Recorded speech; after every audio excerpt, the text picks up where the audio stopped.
क्योंकि सत्ययुग की शुरुआत हो गई है और इसी वातावरण के कारण शक्ति का रूप भी प्रखर होता है। शक्ति का पहला स्वरूप है कि वो प्रकाशमान, तेजस्वी, तेजपुंज। ये शक्ति जब प्रकट होगी पूर्णतया इस सत्य में, तो हर एक गलत किस्म के लोग सामने उपस्थित हो जाए, उनकी सारी कार्रवाइयां सामने आ जाए।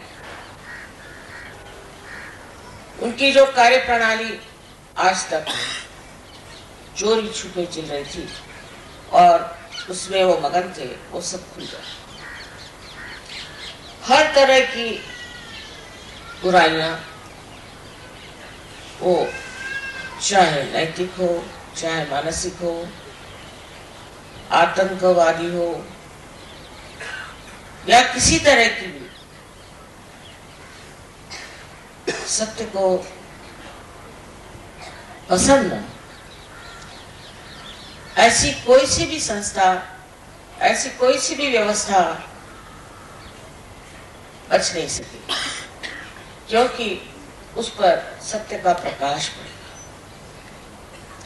इस सत्य के प्रकाश में आप एक शक्ति की विशेष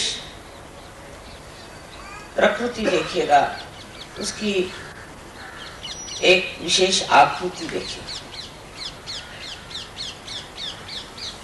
कारण मैंने आपसे पहले बताया था कि अब कृतयुग शुरू हो गया और इसके बाद सत्ययुग आएगा, और ये भी बता दिया था कि सत्ययुग का सूर्य क्षितिज पर आ गया। इसकी प्रचिति आपको मिली, इसका प्रूफ आपको मिली कि सत्य के मार्ग में जो भी असत्य लाएगा वो पकड़ा जाएगा। फिर वो सहयोगी क्यों ना,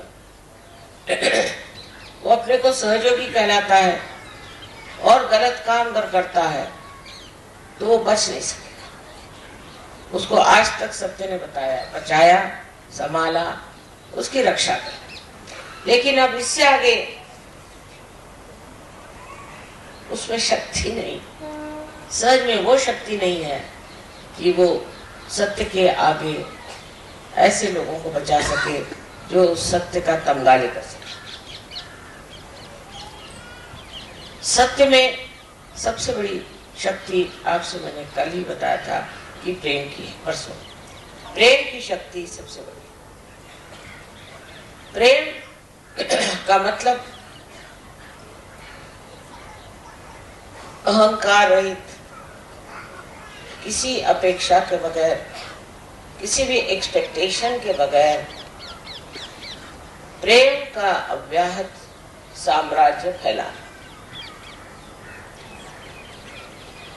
ये शक्ति कार्य करेगी। किंतु ये जो शक्ति चैतन्य की है वो आपके ही माध्यम से कार्य कर सकती। अगर चैतन्य स्वयं ही इस कार्य को कर सकता तो आज आप लोग सहयोगी नहीं बनते और सहयोगियों की कोई जरूरत भी नहीं रहती। लेकिन आज जो सहयोगियों की जरूरत आप समझ रहे हैं कितनी है, कि सामूहिकता में सहयोगी तैयार हो रहे हैं। इसका कारण यह है कि चैतन्य का वहन, उसका चैनल आप लोग। अब इस वहन करने वाली जो धाराएं हैं उनको समझ लेना चाहिए कि आपको किसी भी गलत काम की ओर नजर तक नहीं उठाना चाहिए, क्योंकि आप स्वयं शक्ति से संचालित हैं। आप में हर तरह की शक्ति वहन हो रही है, तो वही शक्ति आपको शक्तिवान, बलवान, हर तरह से समृद्ध और स्वस्थ बना सकती है। आपको और किसी चीज का आलंबन करने की जरूरत है। जैसे ही आप दूसरे किसी चीज का आलंबन करेंगे आप गिर जाएंगे। जैसे मैंने देखा है कि बड़े बड़े लोग होते हैं जो अपने को बड़े कहलाते हैं, वो खबर भेजेंगे कि हमें माँ से मिलना है, हम उनसे स्पेशली मिलना चाहते हैं। कोई स्पेशल होते नहीं है, पर हमको मिल। अब मना करो तो लोग कहते हैं माँ वो बहुत सताए, तो मिल ही लीजिए उनसे। अब सब गिड़गिड़ात कहते अच्छा भाई, 3 बार कहेंगे वो आने वाले हैं, वो आने वाले हैं, सब उसके इश्तहार लग जाए और वो आएंगे, पार हो जाएंगे और ठीक भी हो जाएंगे। उसके बाद वो पूछेंगे भी नहीं, क्योंकि वो समझते नहीं कि सत्य की शक्ति कितनी जबरदस्त है। एक बार अगर आप समझ में आ गए तो बेहतर है कि आप समझ में उतर जाए, नहीं तो बचत नहीं है। हर बार इंसान यही सोचता है कि मेरा क्या फायदा है, समझ में आने से मेरा लड़का बीमार है तो मेरी लड़की बीमार है, तो मेरा फलाना है तो ठिकाना है, तो मेरे पैसे गायब हो गए, तो इनकम टैक्स आ गया, फलाना हो गया, ठिकाना। लेकिन ये सब आफतें जो है ये एक साथ आपकी टर्न है। सबसे पहले तो मनुष्य में अगर समाधान भी नहीं आया तो सहज बेकार हो सकता। अब समाधान जब आ जाता है बस बहुत हो गया, अब नहीं चाहिए। कोई गलत काम करने की जरूरत नहीं, कोई से भी ऐसा काम करने की जरूरत नहीं कि जो हानिकारक हो समाज को, दूसरों को, आप्तिष्टों को, किसी को भी हानिकारक कार्य करना सहज के बाद फलित नहीं हो सकता, उसका नुकसान उठाना। हमने देखा बहुत शुरू में बहुत से सहज में ऐसे लोग आए, रुपया बनाया, पैसा बनाया, झगड़े किए, लड़ाई करी, ये करा वो करा, इसके सिवा और कुछ किया नहीं सहज, फिर खत्म होगा।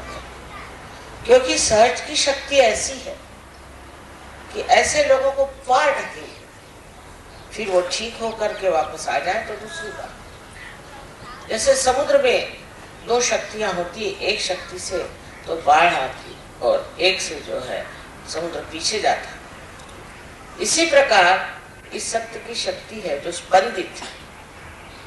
स्पंद का मतलब होता है जो एक बार आकुंचित होता है और एक बार पूरी तरह से खुल जाता है, उस हृदय में ही स्पंद होता है। आदि शंकराचार्य ने वाइब्रेशंस को स्पंद कहा। स्पंद का मतलब है जो एक बार आपको उठाएगा वो दूसरी बार आपको गिरा भी सकता है। ये मैं आपको डराने नहीं पर सूचना दे रही हूं कि अब अपना वर्तन हमको ऐसा करना चाहिए जिससे हम सहज में अग्रसर हो सके। मैंने परसों कहा था कि नॉर्थ इंडिया में सहयोग बहुत जोरों में फैल रहा है, बहुत जोर, हर जगह जैसे आग लग रही हो, लोग सहज में आ रहे हैं क्योंकि सहज से लाभ बहुत है। तंदुरुस्ती अच्छी हो जाएगी, किसी को धन लाभ हो जाता है, किसी को पुत्र लाभ हो जाता है, कोई न कोई लाभ हो जाता है, किसी का बहुत ज्यादा, किसी का कुछ। किंतु सबसे बड़ा लाभ सहयोग का ये कि समाधान, कि इससे आगे अब कुछ नहीं चाहिए, मुझे और कुछ नहीं चाहिए, मैं सब पा चुका। ये जब स्थिति आपकी आ जाएगी तब सहज समझना कि आप सहज में उतर, और फिर अनायास आपको चाहे या न चाहे सहज आपकी देखभाल करेगा, आपको सर्वथा पूर्णतः संतुष्ट करेगा। आपका समाधान जो है वो 7वें श्रेणी में पहुंचा है। लोग कहेंगे इनको क्या हो गया,